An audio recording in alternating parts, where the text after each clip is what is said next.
Om Swastiastu. Assalamualaikum warahmatullahi wabarakatuh. Salam Namo Buddhaya, salam sejahtera bagi kita semua. Baik, di sini kami dari SGD A6 akan mempresentasikan student project yang berjudul Long Flag for Diabetes, Research Evaluation, Prevention, and Suggestion. Next. Baik, adapun teman-teman dari SGD A6 bisa dilihat pada layar. Next. Baik, sebelumnya perkenalkan nama saya Nyoman Mas Pradana Tangkas dengan 3 digit NIM terakhir 053. Next. Baik, di sini langsung aja ke pendahuluan. Next. Nah, untuk latar belakangnya, di mana pada kasus diabetes mellitus di wilayah Asia Tenggara, Indonesia menempati peringkat ketiga dengan prevalensi sebesar 11,3%. Nah, sedangkan untuk provinsi di Indonesia dengan tingkat prevalensi yang tinggi, paling tinggi, yaitu DKI Jakarta, yaitu 3,4%, dan yang terkecil yaitu NTT 0,9%. Sedangkan pada Bali itu ada besar prevalensinya sebesar 1,5%. Nah, meskipun banyak menderita penyakit diabetes, tidak menutup kemungkinan untuk bisa meniru gaya hidup orang lain layaknya orang sehat pada umumnya, seperti berkreasi, jalan-jalan, hingga liburan, yang dimana ditambah dengan perkembangan globalisasi yang sebagian besar orang menjadikan penerbangan sebagai opsi untuk hiburan. Next.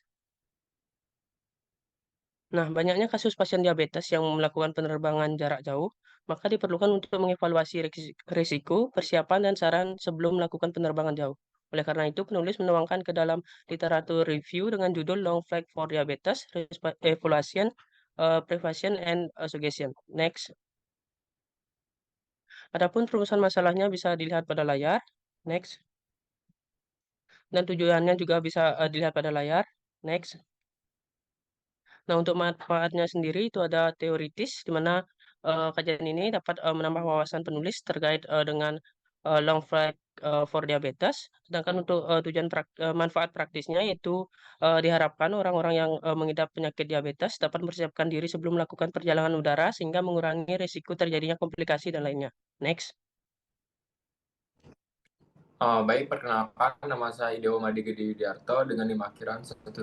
Bisa di next. Baik, jadi kita akan lanjut ke pembahasan. Bisa di next. Untuk yang pertama, kita akan mulai dari long flight terlebih dahulu. Mungkin bisa di next.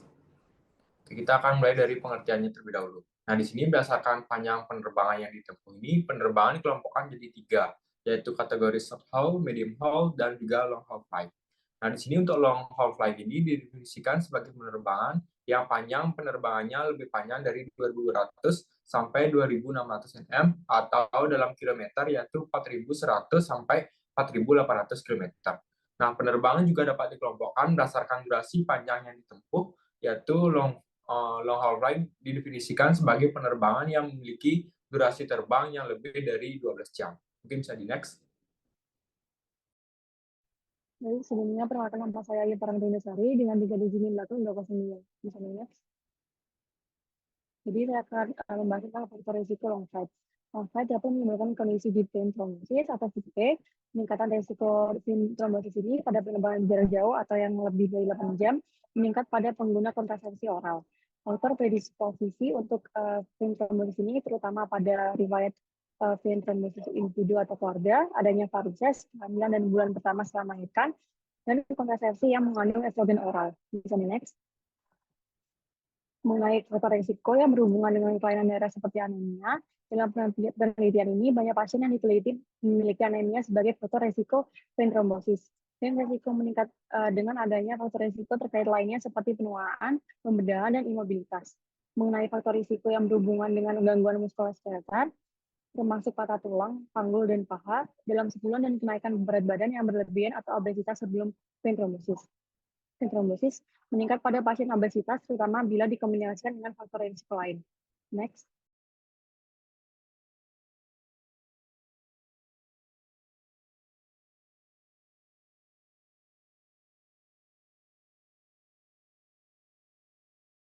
Baik, perkenalkan nama saya Fabri Wahyu dengan intel 124. Next. Baik, penerbangan panjang sendiri itu membutuhkan suatu perencanaan dan persiapan yang matang untuk memastikan keselamatan, kenyamanan, dan efisiensi perjalanan.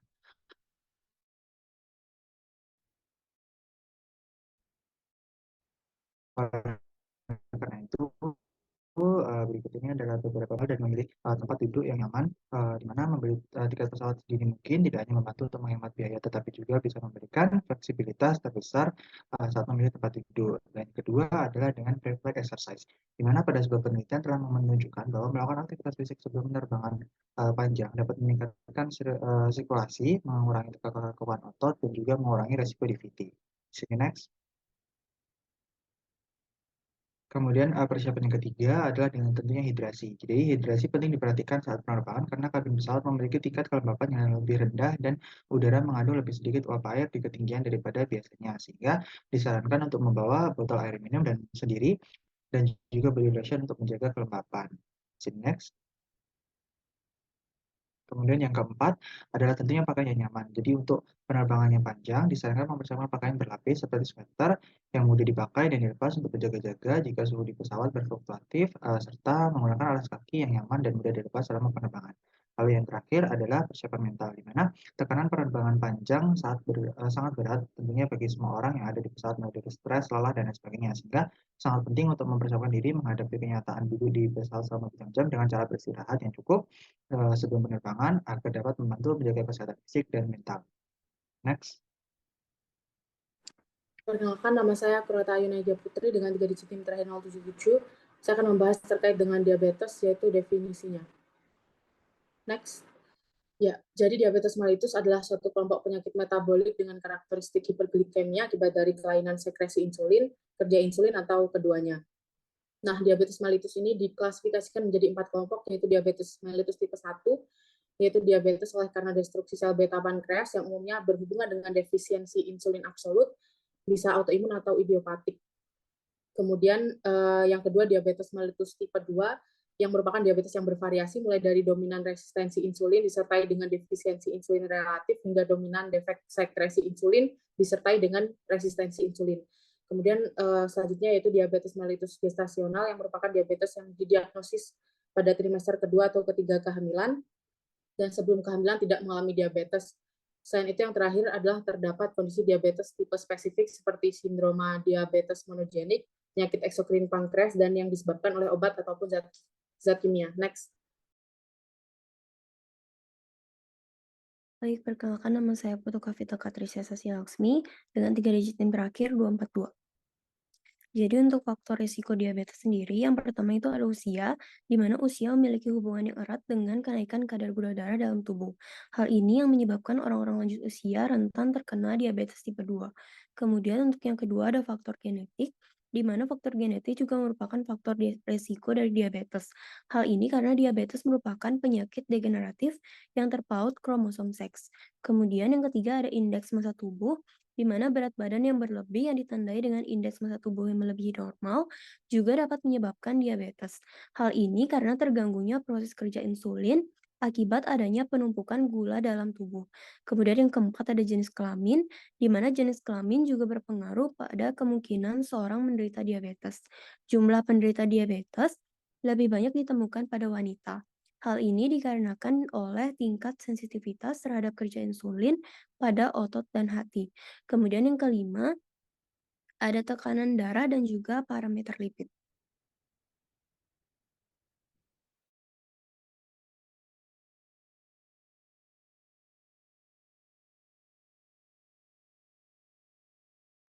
Baik, perkenalkan saya Malini Ariana dengan 3 digit NIM terakhir 034. Saya akan melanjutkan untuk pembahasannya, bisa di next. Baik, kita akan masuk ke subbab yang ketiga, yaitu long flight for diabetes. Baik, bisa di next slide. Baik, yang pertama saya akan membahas mengenai faktor risiko diabetes long flight for diabetes terlebih dahulu, di mana dari data yang didapatkan bahwa penderita diabetes yang berpergian dengan menggunakan pesawat atau perjalanan udara itu mengalami peningkatan. Hal ini seiring dengan meningkatnya popularitas perjalanan udara dan kasus diabetes di Indonesia. Baik, bisa di next. Adapun beberapa faktor risiko yang dapat terjadi pada pasien apabila berterbangan dengan penyakit diabetes adalah yang pertama adalah faktor risiko yang penting untuk diperhatikan pada pasien diabetes yang melakukan perjalanan udara adalah dengan durasi panjang adalah hipoglikemia.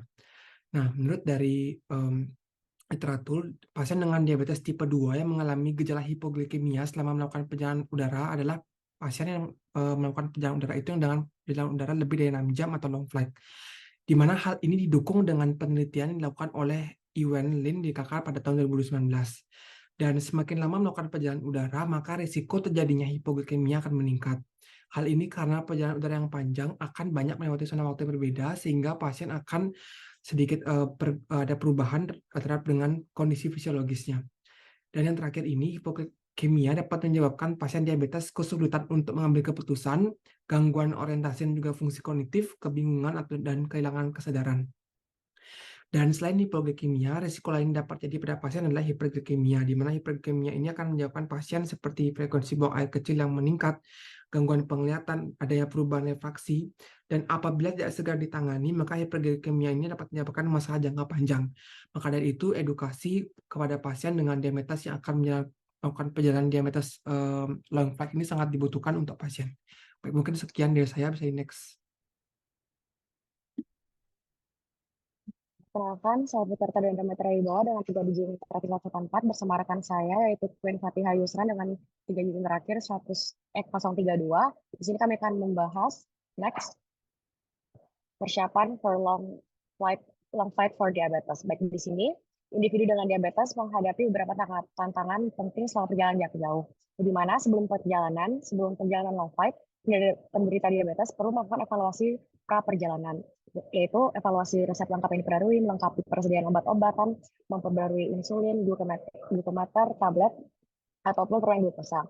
Selain itu, beberapa hal yang harus diperhatikan diantaranya adalah adanya perubahan pola siang dan malam di beberapa belahan dunia, perubahan waktu makan yang mempengaruhi waktu dan dosis obat, perubahan pola tidur, resiko trombosis vena dalam, dan mengetahui serta mengantisipasi kesalahan glukometer saat di ketinggian dan keadaan darurat lainnya. Lalu, selama di dalam pesawat, pasien dan keluarga juga perlu memperhatikan mengenai resiko jet lag, hipoglikemia atau hiperglikemia, kehabisan ketersediaan obat, resiko penyakit penyerta seperti infeksi dan lainnya, dan juga kurangnya pengetahuan tentang cara menavigasi keadaan darurat medis di luar negeri. Lalu selain itu, ada juga dilema bagi orang yang memakai insulin pada saat long flight berkaitan dengan transportasi dan pemberian insulin selama perjalanan, terutama ketika berpergian melintasi berbagai zona waktu, akan dibahas dengan rekan saya. Terima kasih. Baik, izin melanjutkan. Perkenalkan kembali, nama saya Queen Fatihah Yusran dengan 3 digit yang terakhir 032. Next. Baik, selanjutnya saya ingin menjelaskan mengenai penggunaan insulin bagi penderita diabetes, di mana pasien yang menggunakan insulin 2 kali sehari apabila melakukan perjalanan ke timur itu suntikan pagi seperti dosis biasa, untuk suntikan malam dosisnya dikurangi 10%, apabila penerbangan lebih dari 24 jam gunakan insulin dosis sering dan kecil. Untuk perjalanan ke barat, suntikan malam seperti dosis biasa, dan suntikan pagi atau 6 jam setelah suntikan malam itu dosisnya lebih kecil. Untuk pasien yang menggunakan dosis tunggal insulin kerja panjang setiap hari, apabila melakukan perjalanan ke timur, pasien harus melanjutkan jadwal pengobatan dan menerima makanan secara teratur sesuai dengan zona waktu di tempat tujuan. Adapun untuk perjalanan ke barat, yaitu bepergian ke barat tidak memerlukan masalah serius, kecuali hiperglikemia ringan yang mungkin terjadi pada hari kedatangan berikutnya. Situasi ini dapat diperbaiki dengan meningkatkan dosis insulin pada hari yang bersangkutan. Sekian dari saya, akan dilanjutkan oleh teman saya. Baik, perkenalkan nama saya Nimadi Prinandari dengan 3 digit yang akhir yaitu 054. Bisa di next. Baik, untuk suggestion long flight for diabetes itu, ada pun langkah-langkah keselamatan yang sebaiknya harus diperhatikan oleh penumpang penderita diabetes selama penerbangan, yaitu yang pertama, persediaan pengemasan, di mana menyediakan daftar periksa persediaan yang harus dikemas oleh penderita diabetes sebelum berpergian. Yang kedua, tentang pena insulin, di mana jarum harus dicabut setelah penyuntikan karena perubahan tekanan udara selama pendakian dan penurunan ini dapat menyebabkan masuknya gelembung udara dan pengeluaran insulin. Yang ketiga, tentang pompa insulin. Selama penerbangan, pembentukan gelembung di reservoir dapat menyebabkan pengiriman insulin yang tidak disengaja dan adanya risiko hipoglikemia. Lalu yang keempat yaitu perawatan hipoglikemia selama perjalanan, di mana pasien harus selalu membawa persediaan tablet glukosa, gel atau cairan bersama dengan makanan ringan yang mengandung karbohidrat. Sekian, akan dilanjutkan oleh teman saya. Baik, perkenalkan nama saya Yoba dengan 3 digit NIM terakhir 218.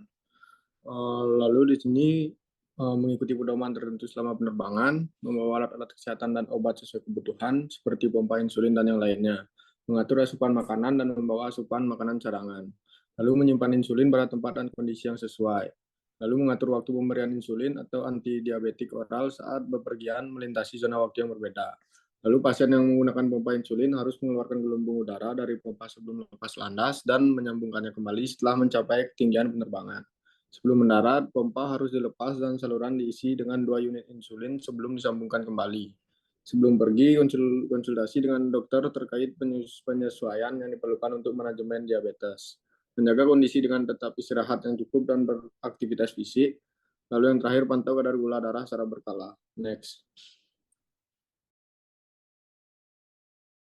Baik, perkenalkan saya Monarisa Simanjuntak dengan 3 digit NIM akhir 013. Boleh tolong next?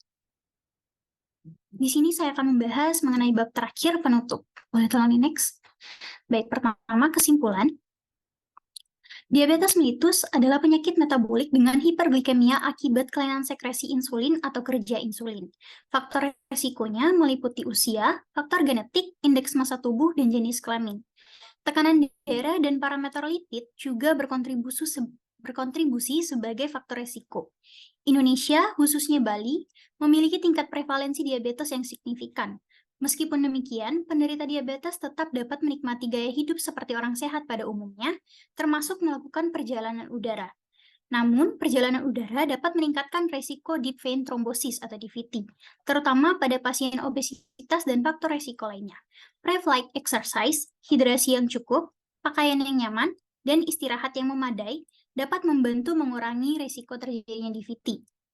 Sebelum perjalanan, penderita diabetes perlu melakukan evaluasi pra-perjalanan, mempersiapkan obat-obatan, di mana dianjurkan untuk mengemas persediaan obat yang berlebih untuk mencegah hal yang tak terduga, melengkapi persediaan makanan dan perlengkapan medis.